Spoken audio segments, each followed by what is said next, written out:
I would just like to make one comment in regard of one of the key justifications that in general it's been used, but also the Ministry of Trade and Industry has used to justify the inclusion of the investor-to-state dispute settlement mechanism, ISDS, in the TPP.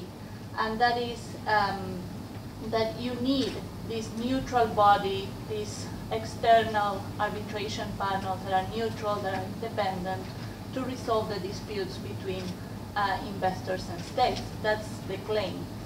Now, we have,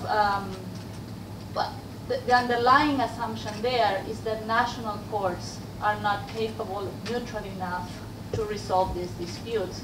And that is maybe a question to ask if we believe that, for example, Malaysian courts are not robust and solid enough to resolve this type of disputes. But beyond that, we have done research and find evidence that also questions this underlying assumption of the alleged neutrality of the investment arbitration system.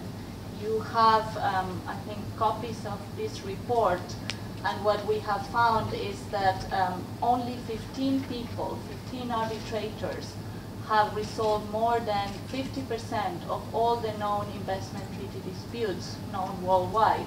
So this is a tremendous concentration of power of decision-making in these private individuals, 15 private individuals. And we looked also into who are they, where they come from, and what we have found out is, A, that they come from a very strong commercial background, not a public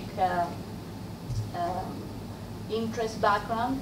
Therefore, usually they take into consideration the issues of the interest of the investors and the corporations that are suing. But also they, for example, sat in board of directors of big transnational corporations. And there's also conflicts of interest that emerge out of the fact that these are not your typical judge that just acts as an arbitrator.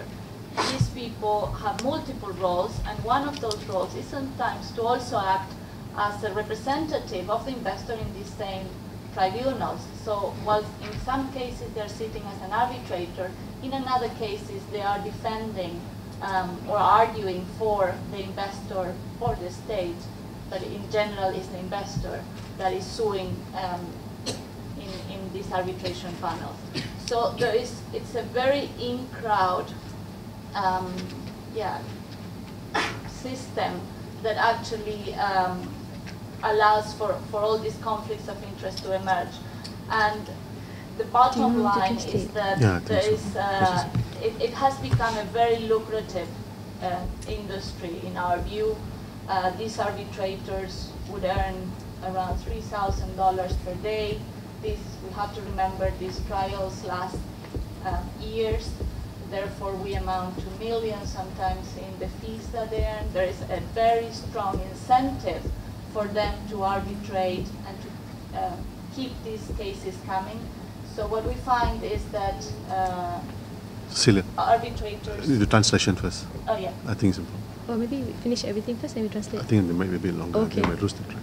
Anyway, just to summarize, so what we question is this alleged neutrality of the investment arbitration system, and you can find a lot of the evidence of this in this book that you have just received. Thank you.